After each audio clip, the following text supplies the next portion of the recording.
Называется «Сапраўдны дурень».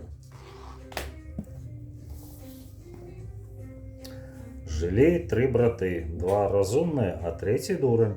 Разумныя працавалі, вялі гаспадарку, а дурань да работы не меў ахвоты, ляжаў на пячы, выграваў плечы.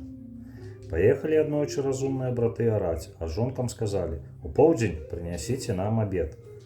Загатавалі жонкі абед і кажуць дурню: «Чаго ты, гультаіна, прыліп да печы?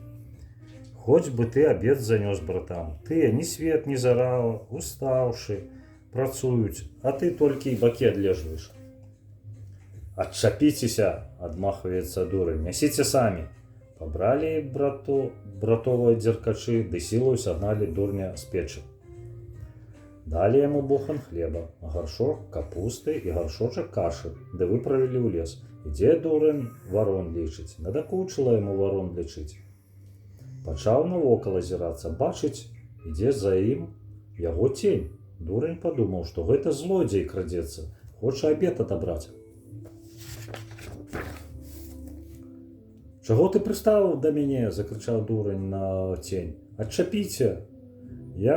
А то як шмальну раз гаршком, дык табе і канцы будуць». Пайшоў дурань далей, азірнуўся, тень не адстае. Трэба ўцякаць ад гэтага злодзея, думае дурань. Кінуўся ён бегчы, бег, змарыўся. Паглядзеў назад, а злодзей тут. Узлаваўся дурань, ды і запусціў у цень гаршок з капустай. А сам стаіць і глядзіць, што будзе. Тень таксама стаіць. «Ага!» – закрычаў дурань ад радасці. «Казаў табе, адчапіся, а то канцы зараблю». Пайшоў дурань далей, тень зноў ідзе за ім. «Ах, каб ты выхвараў! Ты яшчэ жыў?» – закрычаў дурань. «Вось жа табе!» – і запусціў цень гаршком з кашы. А сам пабег. Прабег трохі, да парашыў праверыць, ці забіў злодзея. Азірнуўся, а ён тут. «Дык табе мала 2 гаршкоў, нягоднік, на табе яшчэ і хлеб прыдачу». Размахнуўся дурань, ды як стукнуў злодзея боханам хлеба, а сам зноў пабег далей. Аж глядзіць праз нейкі час і тень бяжыць. Бачыць дурань, жывучы злодзей трапіўся. Нічым не заб'еш, напужаўся ён, нарабіў крыкаў: «Гвалт, ратуйце!» Пачулі браты, прыбеглі на дапамогу. «Чаго ты крычыш?» – пытаюцца. «Ды вось нейкі злодзей прычапіўся. Я яго і прасіў, і гаршкамі біў, не адстае». «Ах ты, дурань!» – смяюцца браты. «Гэта ж твой тень, а не злодзей. А чаго ён бег за мною?» «Бо ты бег, так і тень бег».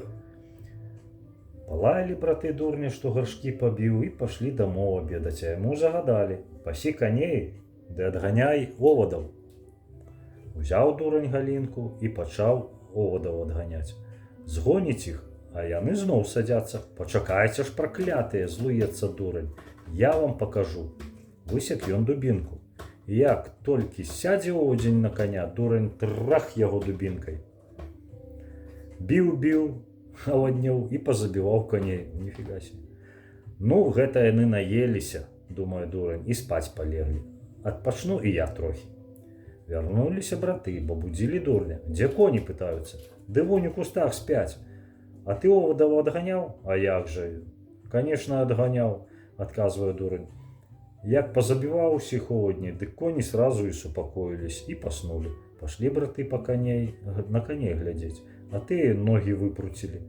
Пабедавалі яны, ды вярнуліся да хаты. Дома напалі на жонак: «Навошта вы нам дурня паслалі? Ён жа абеду не прынёс, і каней са свету звёў. Што мы цяпер рабіць будзем без каней?» Думалі браты, што ім рабіць, і парашылі ісці ў лес дровы секчы. Грошы на каней зарабляць. Узялі з сабою дурня. Там ён шкоды не наробіць. Браты сякуць добрыя дровы, а дурань да гнілога пня прычапіўся. Выкапаў пень, а пад ім цэлы кацёл грошай. Убачылі разумныя браты кацёл грошай, зарадаваліся, насыпалі поўныя кішэні, ды і палавіны не забралі. «Ідзі ты, кажуць, дурню, да хаты памег, а мы тут застанемся грошы вартаваць». Выйшаў дурань з леса і забыўся, па што яго браты паслалі. Вярнуўся назад і пытаецца: «Браткі, па што ж вы мяне паслалі?» Памех, кажуць браты, а каб ты больш не забываўся, дык ідзі, ды ўсё увесь час гавары: мех, мех, мех, мех. Ідзе дурань і мармыча сабе пад нос: мех, мех, мех, мех. У дарозе апанавалі яго сабакі. Дурань гудзе пад нос: мех, мех, мех, мех, мех, мех. А сабакі так і круцяцца каля ног, за лыткі хапаюць. Ах, каб вас ваўкі з'елі, закрычаў дурань на сабак і кінуўся на ўцёкі. Уцёк-сяк так ад сабак, ды зноў забыўся, па што ідзе. Вярнуўся назад. Браткі, па што вы мяне паслалі? Памех, дурань ты! Гэта ж мяне, кажа дурань, сабакі апанавалі. Дык я і пачаў на іх крычаць і забыўся, па што ішоў. Дурань ты, адказваюць браты, трэба было ўзяць палку, ды таго сяго па бакам, таго сяго па зубам. Не хадзіце, брахуны, па шляхах, не пужайце людзей. Узяў дурань добрую палку і пайшоў памех, сустракае па дарозе папоў і дзякаў. Куды вядзе гэтая дарога? Пытаюцца папы і дзякі ў дурня. А дурань у адказ: сюды мех, туды мех і туды мех. Папы і дзякі падумалі, што ён смяецца з іх. Накінуліся на дурня: мы ж табе пакажам зараз і смех, і мех. А дурань як махне палкаю, таму па баках, таму па зубах. Не хадзіце крычыць, брахуны, па шляхах, не пужайце людзей. Паразганяў папоў і дзякаў, ды зноў забыўся, па што ідзе. Вярнуўся назад: браткі, па што ж вы мяне паслалі? Бачыць, браты, што з дурнем кашы не зварыш. Плюнулі і пашлі самі памехам. Недарэмна ж кажуць: пашлі дурнога, а за ім другога. Видишь, дуракам нельзя никакие поручать задания. Они все провалят. Но они безобидные. Надо все делать. Если можешь сам сделать, делай все сам. Понял? До свидания, до побачення.